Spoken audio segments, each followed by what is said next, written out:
Dear Lady Love TV,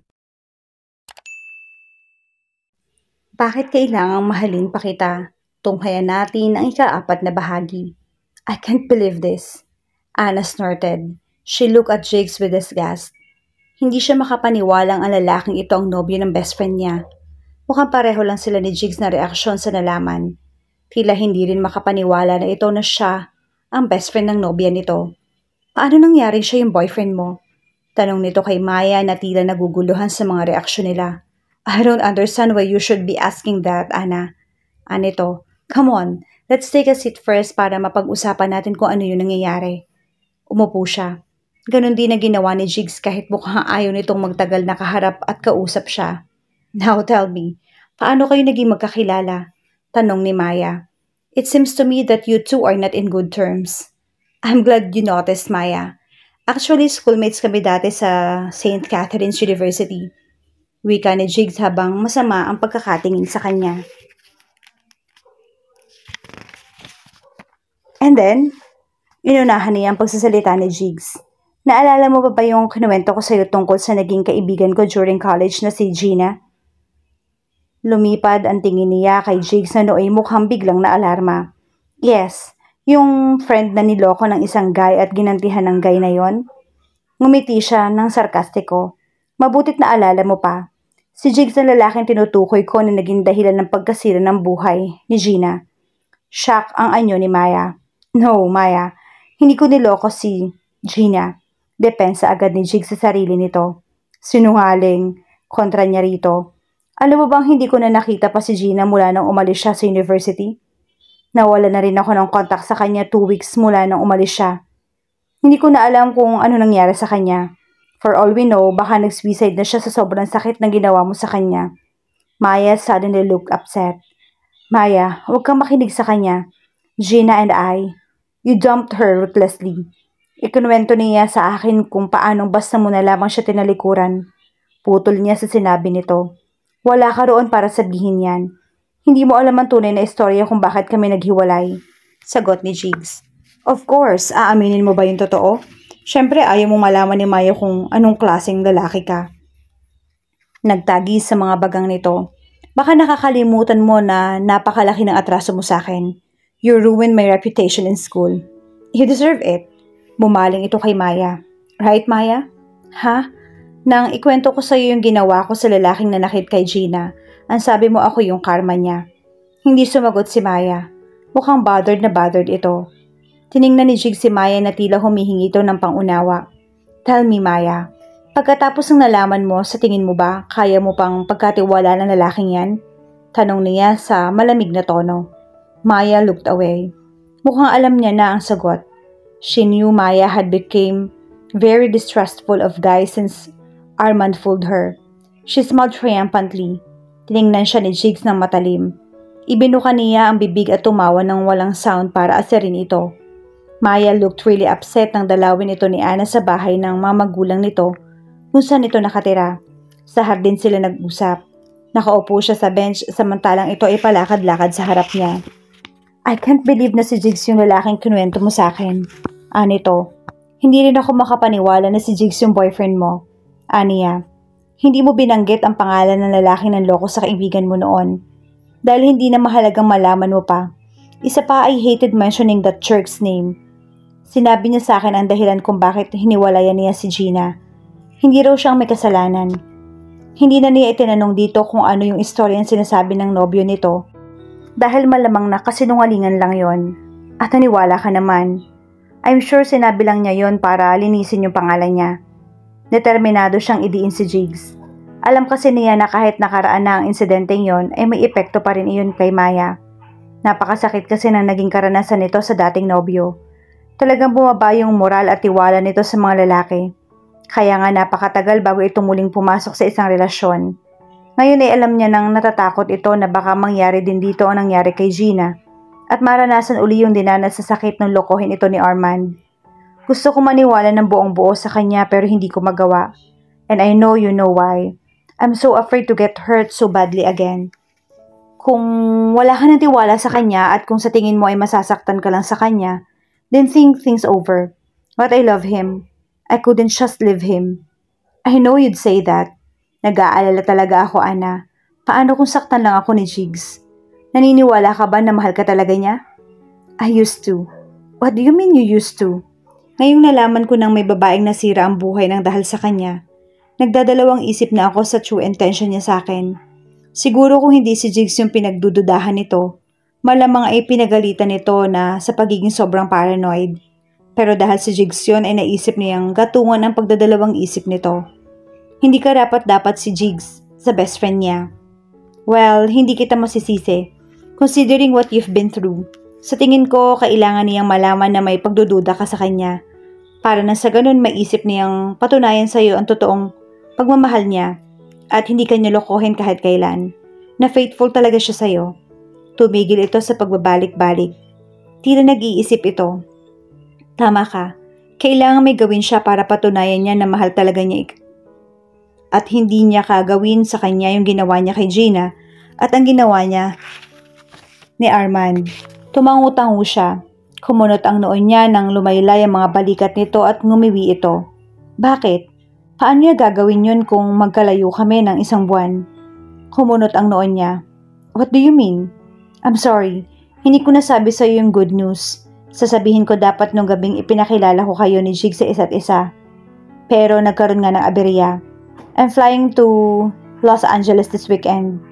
Ipapadala ko ng company namin doon para maging participant sa 1-month advanced study program na kinokondak ng main office namin sa States. At pag uwi ko, posible na yung promotion ko. Magiging scientist 3 na ako. Namilog ang mga mata niya. Wow, talaga? Astig ka talaga. I'm happy for you. Thank you. Alam mong ito yung pangarap ko, hindi ba? But the drawback is, maiiwan ko si Jigs ng 1 month. Sa nalaman ko mula sa iyo, nag-aalala ako na baka habang wala ako, mababae siya at baka pag uwi ko, hiwalayan niya na ako. I think malaki yung possibility na sinasabi mo. Bahagyang nanlaki ang mga mata nito na tila ba may naiisip na isang brilliant idea. Will you help me, Ana? Tatanong pa ba yan? You know I always watch your back. Umupo ito sa tabi niya. Bantayan mo si Jigs habang wala ako para hindi siya magkaroon ng chance na makapagloko. Babantayan ko siya? You mean susundan-sundan ko siya? Aalamin ko yung pinupuntahan niya? Exactly. Kung hindi, makakaabala sa'yo. Wala naman siyang trabaho sa umaga. Hindi naman gabi-gabi ang gig niya kaya may panahon siya para sa pinapagawa nito. Okay, ako nang bahala sa kanya. Bantay sarado sa akin yung shota mo. Subukan lang niya magloko at kakatayin ko siya. Huwag naman, tumawa ito.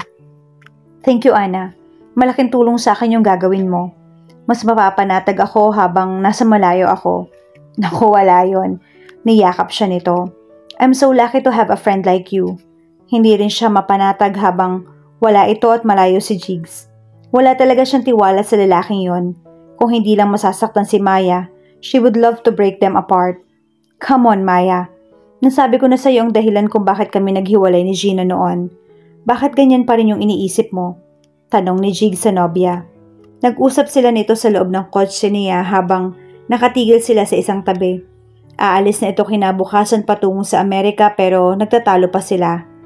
Maya could not seem to get over about what she had found out from Ana. Umiling-iling ito. I don't know, Jigs. I just can't bring myself to get over those issues. You don't trust me enough, you do? Hindi ka naniniwala sa sinasabi ko. O baka naman na brainwash ka na ng kaibigan mo. Leave Ana out of this. Ako ang may issue. Ako ang nag-iisip ng masama. I am just so paranoid. I can't help it. If you trust me enough, hindi ka mapaparanoid. Tumitig ito sa kanya.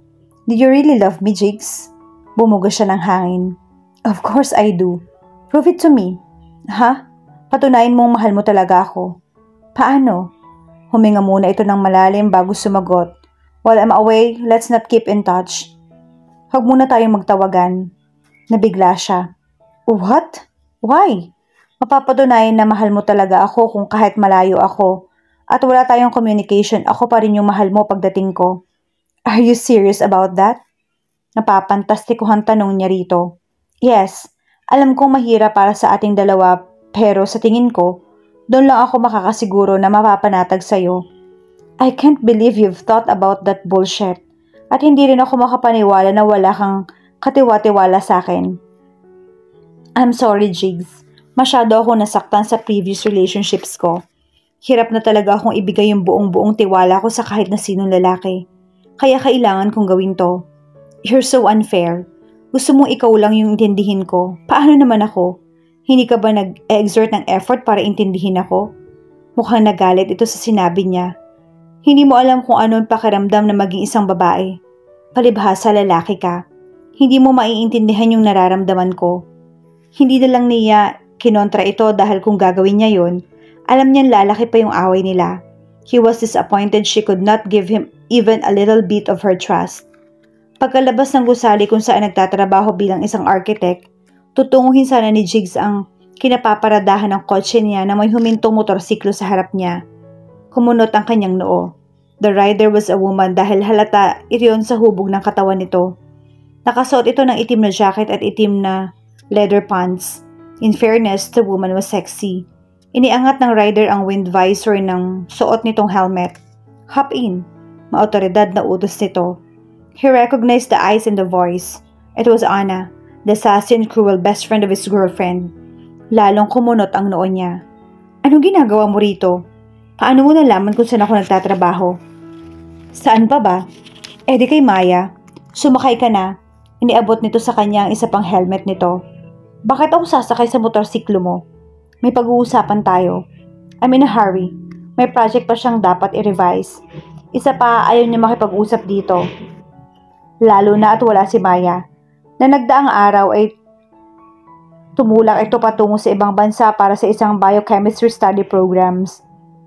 Mas magandang huwag na lamang sila magkaroon ng interaction ni Anna dahil best friend ito ng nobya niya at ayaw niya mabastos ito. Nakahanda siyang kalimutan ang naging atraso nito sa kanya noon, alang-alang kay Maya. Sinubukan niyang umiwas dito upang ipagpatuloy ang paglalakad ngunit hinarang uli siya nito. Hindi kita titigilan hanggat hindi ka sumasakay. He looked at her with contempt. Back off, Anna. Sasakay ka ba o ipagsisigawan ko rito na maliit yung tooth mo? Banta nito. Tumingin pa ito sa pagitan ng mga hita niya. Ano? Inalis nito ang helmet. Hey everyone! Pagtawag nito sa atensyon ng mga taong lumalabas sa gusali. Alam niyo ba na itong si Jigs Vera ay maagap na tinakpan nito ang bibig niya? Shit! He murmured. Sasakay na ako. Nagtimpi ng galit na sabi niya. She smiled lopsidedly. Hinaplot niya ang helmet na hawak nito at isinuot iyon. Saglit siyang nag-atubiling sumakay. Don't you think it's inappropriate for a man like me to sit behind a woman like you? Why? Do you think I could arouse you? Nakataas ang isang kilay na tanong nito. What? Hindi siya makapaniwala sa itinanong nito. Unless you find me sexually attractive, sitting behind me would never be a problem. No way. I don't find you attractive at all. Tumaas ang isang kilay nito. Lihim siyang natuwa dahil mukhang nasaling ang ego nito sa sinabi niya. Pero ngumiti uli ito. Good, hop in. Napilitan siyang umangkas dito, giving distance to his groin and her butt. Kung ayaw mo humawak sa bewang ko, sa aking balikat na lang. Anito. No thanks. Dito na lang ako sa likod hahawak. Humawak siya sa likod ng kanyang upuan kung saan may nakaarkong bakal. Are you sure? Baka malaglag ka. Kakapit kang mabuti. Okay. Pinasibad na nito ang motorsiklo. Napahawak siya sa mga balikat nito dahil biglang gumewang ang motorsiklo. Napakabilis pala nitong magpatakbo. Hahawak na rin pala. Ang dami mo pang arte. Bulong nito. Could you just please slow down? Eretadong reklamo niya. No, I didn't let you ride in my motorcycle to order me around. It's not as if I asked you to give me a lift. Shut up. Just enjoy the ride. Mas pinabilis pa niya ang pagpapatakbo ng motorsiklo. Napamura siya. Maya-maya ay nagpasalamat dahil inihimpil na nito ang motorsiklo sa tapat ng isang seafood restaurant. Now, I am more convinced that you are insane. Walang gatol na sinabi niya na makababa siya ng motorsiklo nito. You drove like a criminal being chased by a police cars. Tumaas lang isang sulok ng labi nito. Pagkatapos patayin ang engine ng motorsiklo, ay naglakad ito papasok sa restaurant. Bakit dito tayo pumunta? Tanong niya habang nakasunod dito. Ano pa ba, edi kakain tayo. Umupo ito sa harap ng isang mesa na katabi ng dingding. Huminto siya sa harap ng mesang inuupuan nito. Ibang klase ka rin ano? Sino magbabayad ng kakainin natin? Sino pa? E di ikaw. Alangan namang ako ang pagbayarin mo. Ikaw ang lalaki. Umupo ka na at o-order na ako. Tinawag nito ang waiter at idinikta ang mga gusto nitong kainin. Wala siyang nagawa kundi umupo kahit gusto na niyang layasan ito. Pinilit siya nitong sumakay sa motorsiklo nito para lang magpalibre ng dinner sa kanya. The woman is insane. Nagtimpi siya para hindi siya maging bastos dito. Best friend ito ni Maya. Hindi magugustuhan ng nobya niya kapag binastos niya ang kaibigan nito. Nakakabwisit isipin na kailangan niyang pakisamahan ito ng dahil sa kanyang nobya. He was surprised when she ordered a big lobster for herself. Pwera pa ang order nito na soup, 2 cups of rice at dessert. Napakamahal ng presyo ng mga kakainin nito. Not that he could not afford it, kaya lang, sa tingin niya ay hindi naman tamang gumastos siya ng ganoong kalaki para sa isang babaeng ni hindi niya gustong makasabay sa pagkain at may malaking atraso sa kanya noon.